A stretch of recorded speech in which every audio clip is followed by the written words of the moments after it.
Remember the good old days when you had a menu flyer near your doorstep? You'd peruse the menu, look at the number on the top right corner, call and order food, or when you'd use a platform like Just Dial to find out the number of a place to hook you up with some grub. It's something that Gen Alpha and the younger half of Gen Z may never have to deal with. And why would they? After all, they are one of the generation groups that have had food ordering apps like Zomato and Swiggy for almost their whole lives. They could order food with just a couple of button clicks. They didn't really have to talk to anyone to order food, and they didn't even have to hand them cash. They could just UPI them if they wanted. And if they didn't want to encounter the delivery person, they could just have the food left at the door via contactless delivery. Even if they weren't exactly hungry, they are one of many people who get constant food notifications to seduce them into ordering food. And as if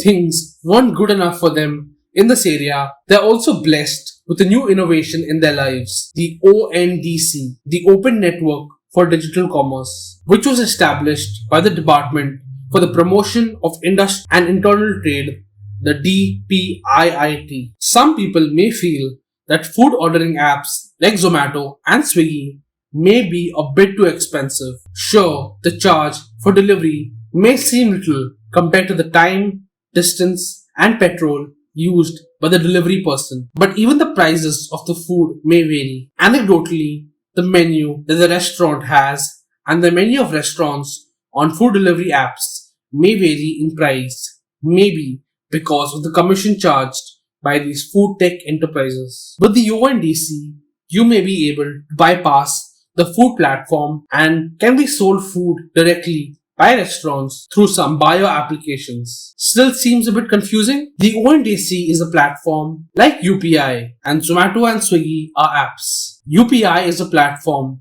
wherein if you're a merchant wanting to start UPI for payments, you can just use the existing UPI network instead of going to banks. With a bank and a payment platform, which are a part of UPI, could seamlessly connect. The ONDC is kind of like that. The ONDC marries the buyer side app and the seller side app. The buyer side app is for the end consumer to generate demand and facilitate transactions, while the seller side app is for interacting with sellers, dealing with buyer requests, showcasing the menu, and fulfilling buyer orders. As of May 2023, the ONDC is recording more than 20,000 retail orders reportedly. So imagine if you see a particular headphone and its price from Amazon, Flipkart, a mom and pop store, and a tech retailer all in one platform. This could curb the pricing power of big tech and established food delivery companies. Many companies like Paytm, Magicpin, Dunzo, and Microsoft have already joined the ONDC, and many more are planning to be a part of the platform. What about the price? Reportedly, you could get a plate of momos for about 85 rupees on the ONDC versus about 170 rupees on a food delivery app. This may be because Swiggy and Zomato charge around 30% as commission, while the ONDC charges about 4% as commission. And also currently, the ONDC is said to have a flat 50 rupee discount per order, so food is cheaper. This may be funded by the 180 crore rupees raised from 19 banks and other financial institutions. Usually, if you're using a food delivery app and you have restaurants in one region, there may be high delivery costs due to fewer delivery executives in that region. With the ONDC, you could pair the restaurant of your choice with a delivery person from a third-party provider